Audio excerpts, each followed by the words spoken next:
Listen to me carefully. What I'm about to say might offend you, but if it does, that's exactly why you need to hear it. Complaining is not honesty. Complaining is not self-expression. Complaining is weakness dressed up as conversation. Every time you complain about your life, your job, your past, your parents, the system, or your luck, you are publicly admitting that you believe yourself to be powerless, and powerless men don't win. The world does not reward people who cry about pressure. It rewards people who learn how to dominate under it. Let's get something straight right now. Life has never been fair, and it never will be. That fantasy was sold to lazy minds to keep them comfortable. Real men understand something: early pain is not a problem, struggle is not an injustice, and difficulty is not an excuse. It's the entry fee. You don't complain about the weight in the gym, you lift it. You don't complain about the opponent, you train harder. Complaining doesn't remove obstacles. It announces to the world that the obstacle has already beaten you. Here's the brutal truth most people avoid. The moment you complain, your brain switches from solution mode to victim mode. You stop asking, "How do I win?" and start asking, "Why is this happening to me?" That single shift destroys potential. Winners don't ask why the storm came. They learn how to sail through it faster than everyone else.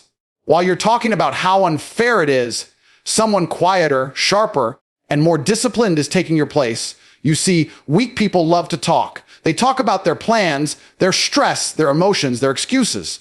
Strong men move in silence. They understand that energy is currency. Every ounce of energy spent complaining is energy stolen from execution. And execution is everything.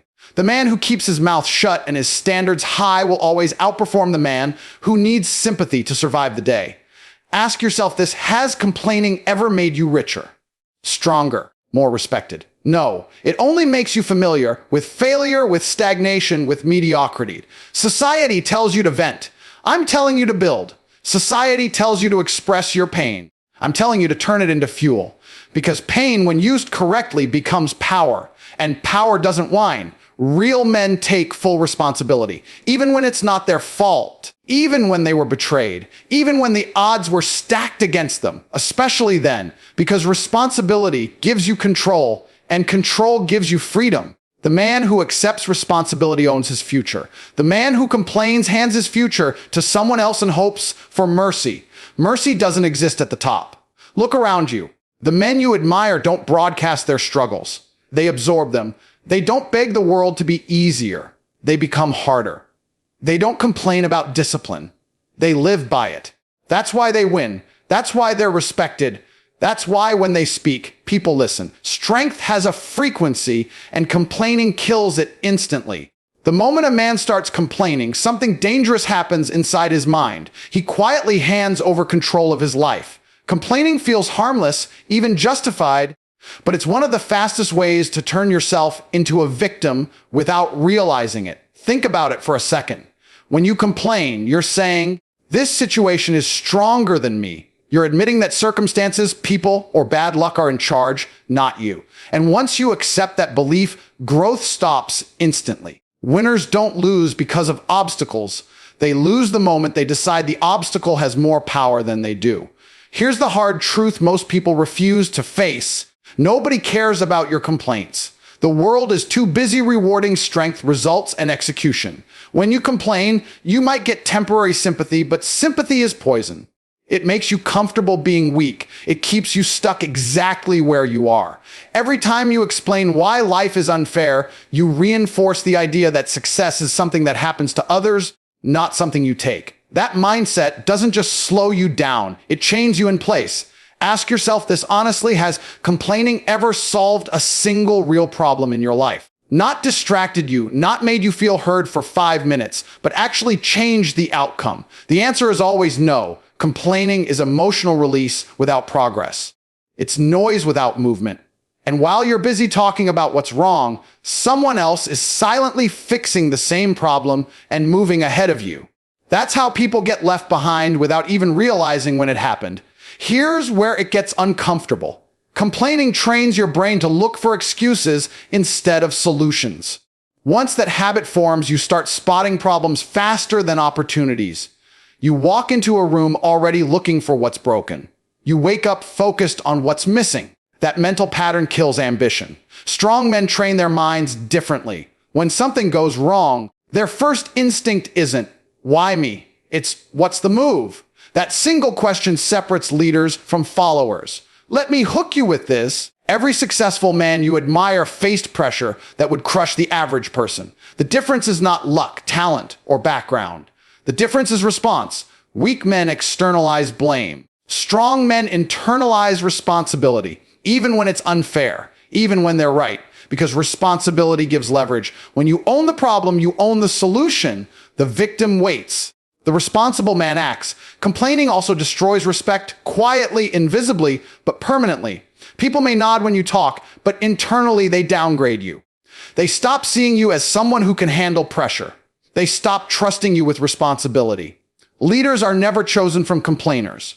Power doesn't flow to people who look overwhelmed by life. It flows to those who remain calm, decisive, and controlled when things go wrong. Another hard hook: complaining makes you predictable. Anyone can complain.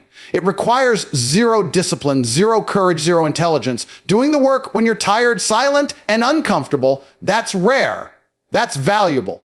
That's why strong men don't broadcast their struggles. Not because they don't feel pain, but because they refuse to let pain define them. They understand that strength isn't the absence of struggle, it's dominance over it. If you want to change your life, you don't start by changing your circumstances. You start by eliminating complaints from your mouth and excuses from your mind. Every time you feel the urge to complain, that's your cue to act, adjust, or improve. That moment is a test. Fail it, and you stay average.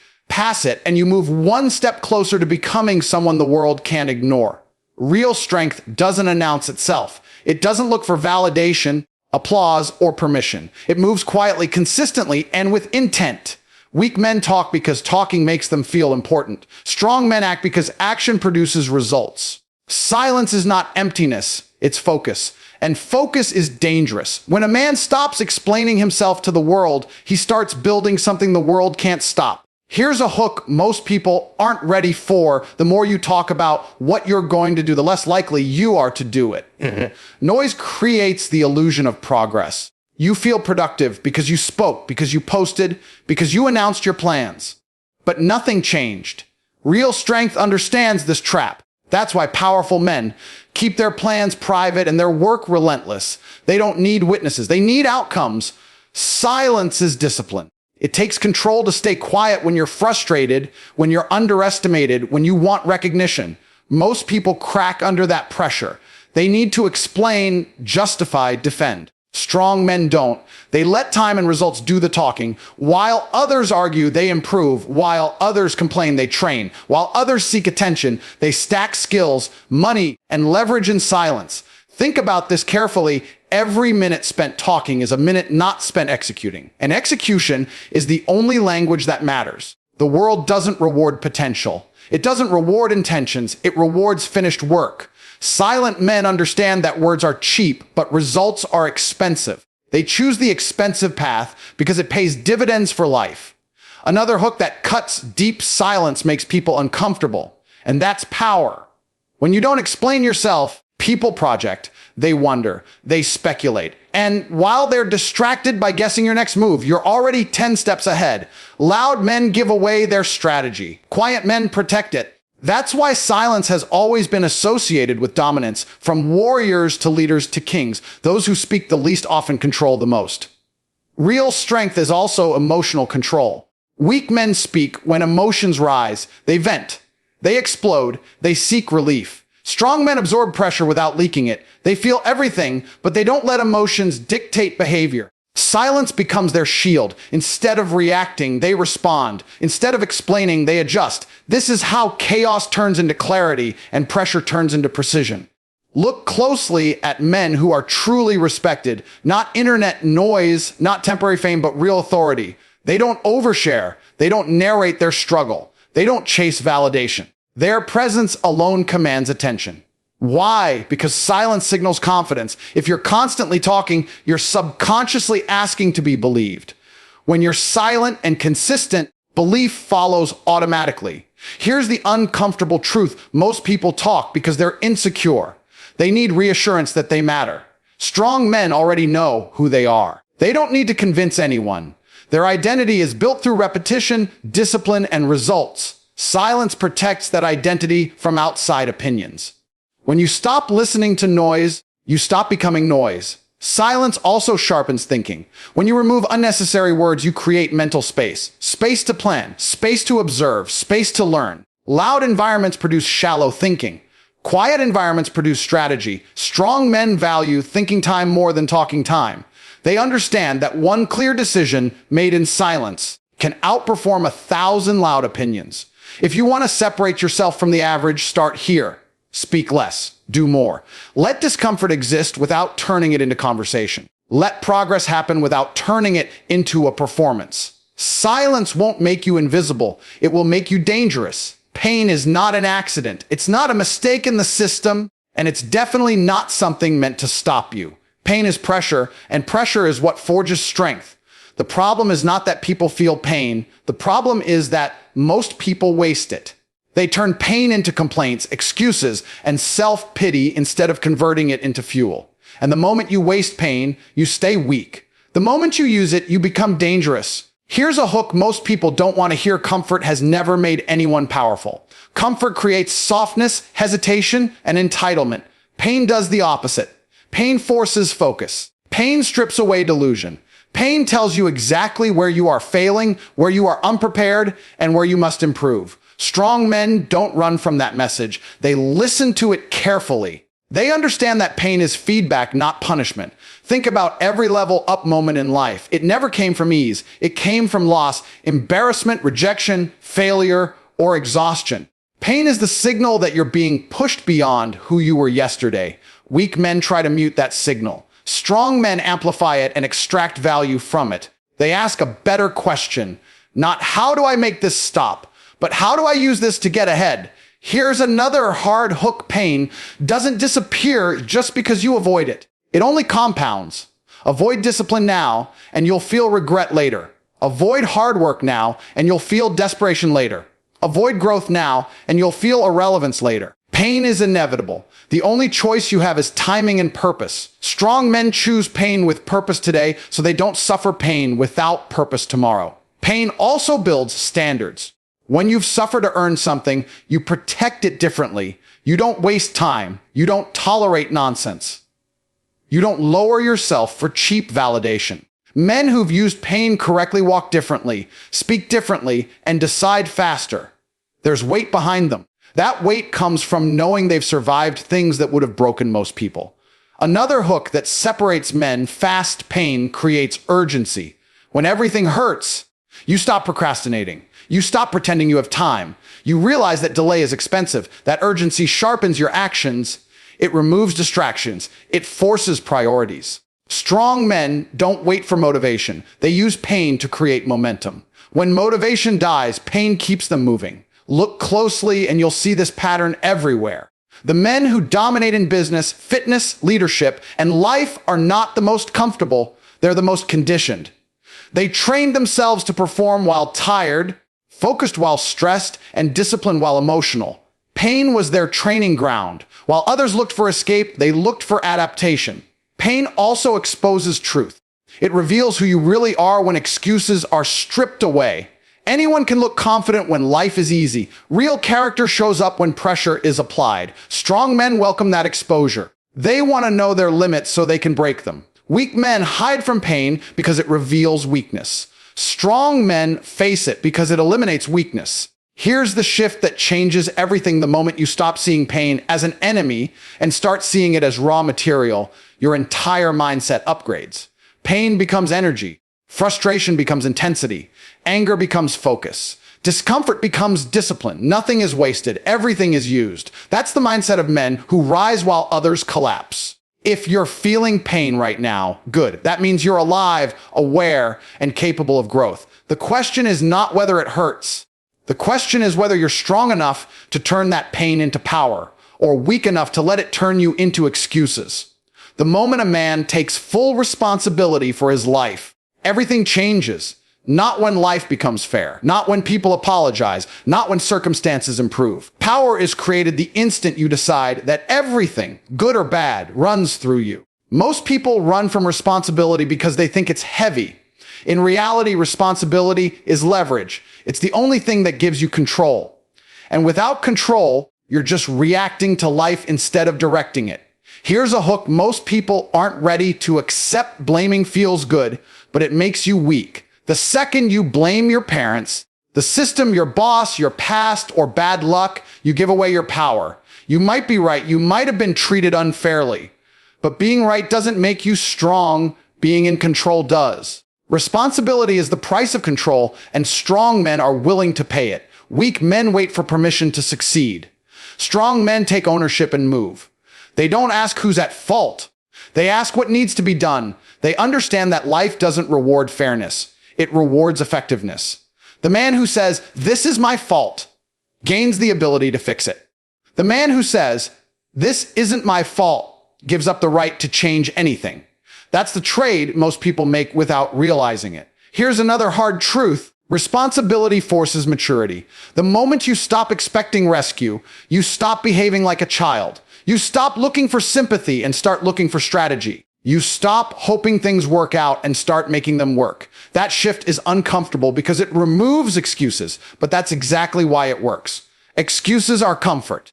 Responsibility is growth. Powerful men understand something dangerous even when something is not their fault. It is still their responsibility. If you grew up with nothing, it's your responsibility to build something. If you were betrayed, it's your responsibility to recover stronger. If you were delayed, it's your responsibility to accelerate. Complaining about what happened doesn't move you forward. Taking responsibility for what happens next does. Here's the hook that separates leaders from followers. Responsibility sharpens decision-making. When you own the outcome, you think differently. You stop making emotional choices. You stop procrastinating. You stop gambling with your future. Every decision becomes deliberate because you know you'll be the one paying for it. That level of awareness creates precision, and precision creates results. Responsibility also kills fear. Fear thrives when outcomes feel random and uncontrollable. When you accept responsibility, fear loses its grip because you're no longer waiting on chance. You're relying on discipline, planning, and execution. Strong men don't feel fearless, they feel accountable. And accountability creates courage. Another uncomfortable hook: people respect men who take responsibility, even when they fail. Why? Because responsibility signals strength of character. Anyone can hide when things go wrong. It takes backbone to stand there and say, "This is on me." That energy commands trust. That's why leaders rise faster when they own mistakes instead of explaining them away. Responsibility also creates speed. When there's no one else to blame, there's no one else to wait for, no delays, no excuses, no distractions. You move faster because you've accepted reality exactly as it is. Strong men don't argue with reality, they exploit it. They work with what they have and extract maximum results from it. Once you fully accept responsibility, something powerful happens internally. You stop feeling like life is happening to you and start feeling like life is responding to you. Your actions matter. Your discipline matters. Your decisions matter. That realization is dangerous in the best way, because a man who knows his actions matter will never waste a day again. Responsibility is not a burden, it's a weapon. And once you pick it up, the world stops controlling you and starts reacting to you. Complaining is not just noise, it's friction. It slows everything down. The moment a man starts complaining, execution stops. His body might still be moving, but his mind has already hit the brakes. Because complaining shifts focus away from action and toward emotion. And emotion, when unchecked, is the enemy of execution. Results are built in cold, boring, repetitive moments, not in emotional conversations about how hard things feel. Here's a hook you need to understand: fast execution doesn't require motivation, confidence, or perfect conditions. It requires movement. Complaining interrupts movement. It creates hesitation. It gives your brain permission to pause, analyze, and justify doing less. While you're explaining why something is difficult, time is passing. And time doesn't care about your explanation. Look closely at people who complain the most. They're always about to start. They're always planning. They're always almost ready, but nothing is finished. Execution demands urgency, and urgency dies the moment complaining enters the room. Complaining makes problems feel bigger than they are, heavier than they need to be. It magnifies obstacles and shrinks your willingness to act. Here's another hard hook: the brain can't complain and execute at the same time. It's one or the other. Complaining activates a defensive state: stress, frustration, victim thinking. Execution requires an offensive state: focus, aggression, decisiveness. The switch is instant. Once you complain, your brain prioritizes comfort over progress. That's why people feel tired after complaining, even if they did nothing physically demanding. Strong men understand this, which is why they cut complaints early. They don't let thoughts spiral. They don't narrate their struggle. They identify the next actionable step and take it immediately. No drama, no discussion, just movement. They know that small actions taken consistently destroy big problems faster than long conversations ever will. Execution is also about momentum. One action leads to another. Momentum builds confidence, clarity, and speed. Complaining kills momentum before it even forms. It's like hitting the brakes every time the road gets rough.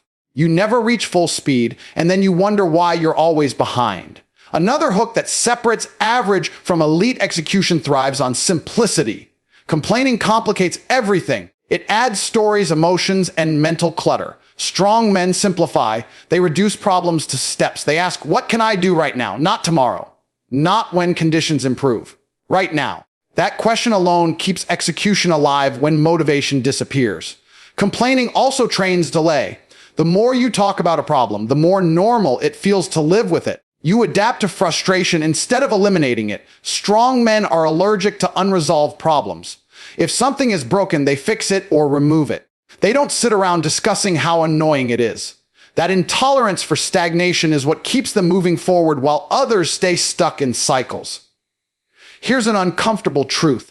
Most people don't fail because they can't execute. They fail because they execute inconsistently. Complaining is the fastest way to break consistency. One bad day turns into a bad week because complaining justifies stopping. Strong men feel the bad day, acknowledge it internally, and still execute. They understand that discipline is not built on good days. It's built on days when everything feels wrong and you move anyway.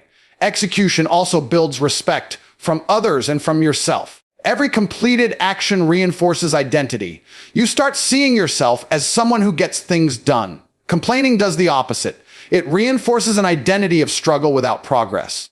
Over time, that identity becomes heavy. Strong men protect their identity by protecting execution at all costs. If you want to upgrade your life, protect execution like it's sacred. The moment you feel the urge to complain, treat it as a warning sign. That's the moment you need to act the most. Move first, think later.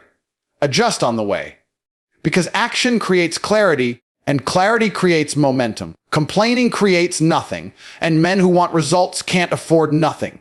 The world is brutally honest even when people aren't. It does not reward effort, intention, or emotional struggle. It rewards outcomes. You can work hard in silence or cry loudly about how hard you're working. The result is the only thing that gets counted. This is where most people get confused. They believe being busy equals being valuable. It doesn't. Value is measured by results, and results are the only language the world understands. Here's a hook you need to absorb fast. Nobody is coming to verify how hard your journey was. No one hands out trophies for stress, late nights, or unfair circumstances. The marketplace, society, and life itself ask only one question: what did you produce? That's why excuses are invisible. You can explain them perfectly, passionately, and logically, and still be ignored. Results speak without explanation. Look around and you'll see this everywhere. The man with results is listened to even if he says very little. The man with excuses needs to talk constantly because talking is all he has. Respect doesn't come from potential. It comes from proof. And proof doesn't care how you feel. It only shows what you did. Here's another hard hook. Excuses feel intelligent, but they make you irrelevant. You can build the most convincing story about why things didn't work out. You can point to timing, people, luck, or the system. You might even be correct, but correctness doesn't move you forward. Results do. Strong men would rather look wrong and win than look right and stay stuck. The world also has a short memory for excuses and a long memory for results. People forget what you said, but they remember what you delivered. That's why powerful men don't waste time defending themselves. Defense is for people without leverage. Results are leverage. When you produce, you don't need to explain. Doors open on their own. Another hook that separates the elite from the average: results compound. Excuses reset you to zero every time. One completed action builds confidence, credibility, and momentum. One excuse wipes that momentum out. Over time, this gap becomes massive. That's how two people can start in the same place and end up in completely different worlds. Results also silence critics. You can argue with opinions forever, but you can't argue with evidence. Strong men understand this, which is why they don't engage in debates about their capability. They let outcomes end the conversation. While others are trying to be understood, they're busy being undeniable. There's also a deeper truth most people avoid. Results change how you see yourself. When you produce, your identity upgrades. You stop hoping. You stop wishing. You start expecting more from yourself. Excuses do the opposite. They lower standards quietly. They make underperformance feel acceptable. Strong men guard their standards fiercely because they know standards determine outcomes. Here's the uncomfortable hook if results aren't showing up. Excuses don't explain the gap. Discipline does. Every area of life reflects what you consistently do, not what you occasionally try. Strong men don't argue with that reality. They adapt to it. They adjust habits, routines, and behaviors until results appear. The world doesn't hate you. It doesn't favor others. It simply responds to output. When you produce value, you are rewarded with money, respect, and opportunity. When you don't, you are ignored. That's not cruelty. That's clarity. And clarity is powerful if you're willing to accept it. Once you fully understand this, something shifts inside you. You stop wasting energy on explanations. You stop caring who understands your struggle. You start caring only about what you deliver. Your focus narrows. Your actions sharpen. You become quieter, faster, and more effective. And slowly, without announcement, the world starts responding differently to you because you finally started speaking its language. So from this moment forward, make a decision. When life hits you, and it will, you don't complain, you adapt, you improve, you attack, you let your results speak while everyone else keeps talking. Because complaining is for the weak, and you didn't come here to be weak.